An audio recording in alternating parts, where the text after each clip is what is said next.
Hey guys, welcome to our new blog. আজকে আমি নিয়ে নিয়েছি দাওয়াতের বিরিয়ানি কিট। ইচ্ছা হলো এটা ট্রাই করার, অনেক সময় ধরে দেখছিলাম।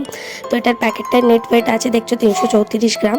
তো প্রথমে আমি চিকেন নিয়ে নিচ্ছি ম্যারিনেট করার জন্য। এর মধ্যে দিয়ে দিয়েছি দই, ঠিক আছে। বেশি চিকেন নিয়ে আমি 4 পিস মতো নিয়েছি। আদা রসুন পেস্ট নিলাম, অ্যান্ড তারপর স্বাদ মতো হলুদ গুঁড়ো, লঙ্কা গুঁড়ো, অ্যান্ড স্বাদ মতো নুন দিয়ে এটাকে ম্যারিনেট করার জন্য 35 মিনিট মতো রেখে দিয়েছি, ঠিক আছে। দেখতে পাচ্ছ এটাকে ম্যারিনেট করে আমি রেখে দিয়েছি।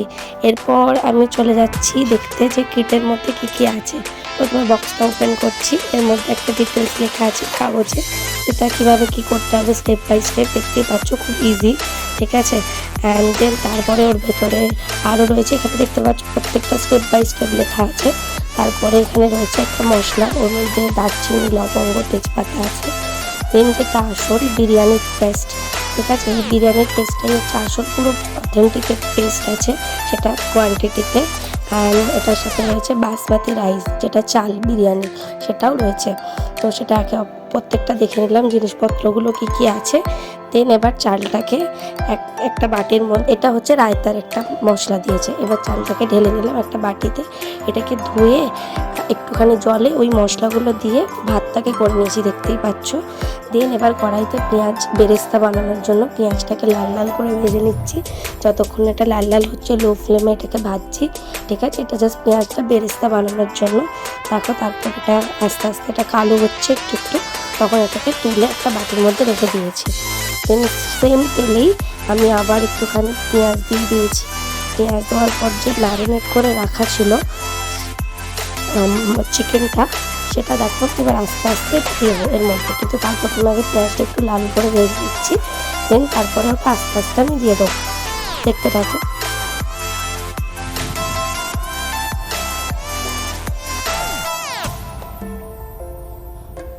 এবার আমি চিকেনটাকে দিয়ে দিলাম, যে ম্যারিনেট করা চিকেনটা ছিল সেটাকে আস্তে আস্তে ভালো করে এবার নাড়বো, যাতে ওটা লেগে না যায়, কারণ লেগে গেলেই জিনিসটা পুড়ে যাবে।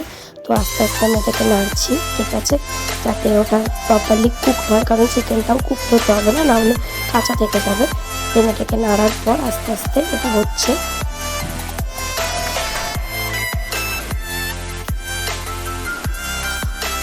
দিন এবার যে বিরিয়ানির পেস্টটা ছিল, ঠিক আছে, সেই পেস্টটা আস্তে আস্তে এটার মধ্যে অ্যাড করে দিলাম। দেখতে পাচ্ছ তোমরা সবাই, প্যাকেটটাকে আস্তে আস্তে অ্যাড করে দিলাম। অ্যাড করার পর এটাকে নাড়তে থাকবে যতক্ষণ না তেলটা ছাড়ে। তখন দেখবে তেলটা ছেড়ে যাচ্ছে, যে পেস্টটা একটু জল মিক্স করে যতটা একটা কোয়ান্টিটি, তুমি যতটা চিকেন নেবে তার ওপর সেই কোয়ান্টিটি অনুযায়ী তুমি এটার মধ্যে আস্তে আস্তে এটাকে জল ঢেলে দিতে হবে সিদ্ধ হওয়ার জন্য।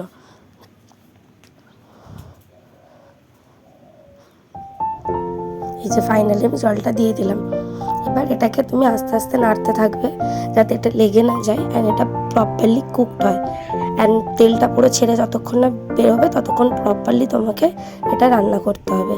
দেন এবার আস্তে আস্তে আমি এটাকে লেয়ারিং করা স্টার্ট করলাম। প্রথমে চাল, তারপরে চিকেন, তারপরে ধনেপাতা অ্যান্ড ঘি, এরকম করে প্রপারলি পুরো লেয়ারিংটা করার পর দমে দিয়ে দিলাম। অ্যান্ড রায়তার যে মশলাটা ছিল সেটা দেখো দইয়ের সাথে আমি মিশিয়ে নিচ্ছি, যাতে সাইডে ওটা খাওয়া যায়। এটার একটা মশলা মতো দেওয়া ছিল, প্রপারলি জানি না। তো এটা আস্তে আস্তে আমি দইয়ের সাথে এটাকে আস্তে আস্তে মিক্সড করে নিলাম।